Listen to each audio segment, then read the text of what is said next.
the one God, also named as Allah, who ironically has 99 attributes. So he's with you.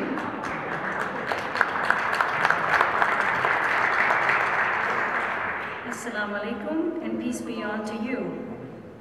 Unity is a tough sell in our world today. Everywhere we turn, we seem to see the opposite. We turn on the television and we see conflict everywhere. We leaf through the newspapers and we see no social responsibility. We see anti-Semitism. We still see racism. And oh yeah, Islamophobia. My community and I went through a hazing period last year. And not only was my religion under attack, but they nearly took my country away from me. I couldn't believe that I was living in America. But like all great prophets, Dr. King taught us how to think outside the box. And he was looming very large. He was around all the time, last 2 years. And these great prophets were the original lobbyists. They lobbied for all the people, the downtrodden. And what I would like to say is that we too have to think outside the box today. As people of conscience, we must recognize where conflict really stems from. Where is this infighting coming from? It is from the I-thou polarity. I am different from you, and I don't recognize myself in you. And it can be any variety. It can be Arab against Jew, Catholic versus Protestant, Hutu versus Tutsi, man versus woman, Shia versus Sunni, white against black, Ashkenazi versus Sephardic, Hindu versus Muslim, Hindu versus Buddhist, Democrat versus Republican. The list is endless. In the Holy Quran, the God actually says, we humans divide ourselves into groups, each delighting in what he has, asserting his own superiority. And then he says, and leave them in their ignorance for a while. So our task today, where the world's great religions, beliefs, and movements are represented here, is to demonstrate that religion is not the only cause of conflict.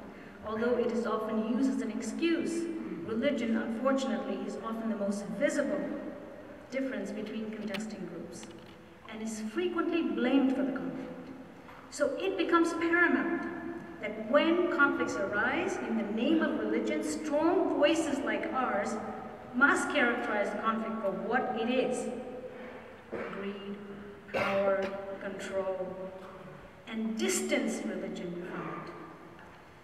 The cross we bear today in the world is to stand arm in arm, in unity, the 99%, so that we can transcend whatever differences we may perceive amongst our human communities. But again, it's a tough sell. How can we convince people that we're truly the same when differences between us are so obvious and the conflicts they cause so prevalent? We have to look no further than our own scriptures. Holy texts constantly remind us, often chastising people for believing themselves to be above others.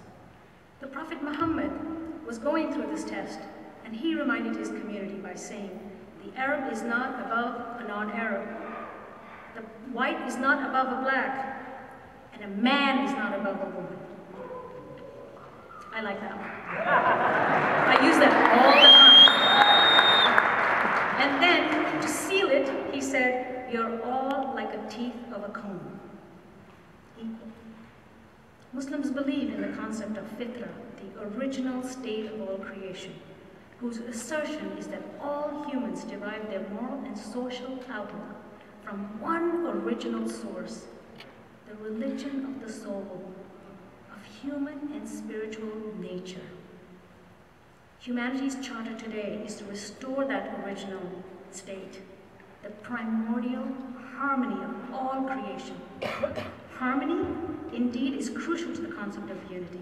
When we invoke unity, we don't mean homogeneity we mean taking different voices and experiencing and harmonizing them into one.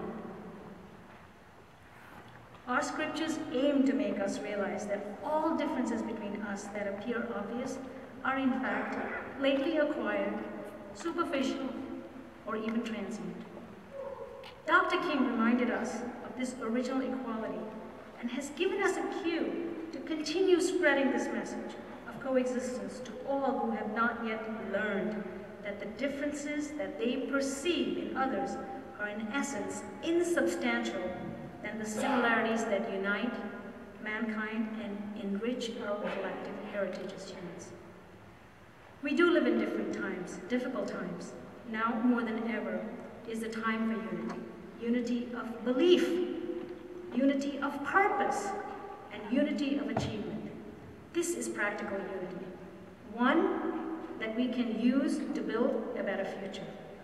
We have come together on this beautiful, auspicious day to unite ourselves, to affirm the common ground of all our beliefs on which we stand united, to assert values that teach us to act in the highest sense of what it means to be human. We are all fashioned from the same clay, that same essential dust, molded by the hand of God. In this original unity, we must never lose faith in ourselves, because the spark of the divine is in all 6 billion of us.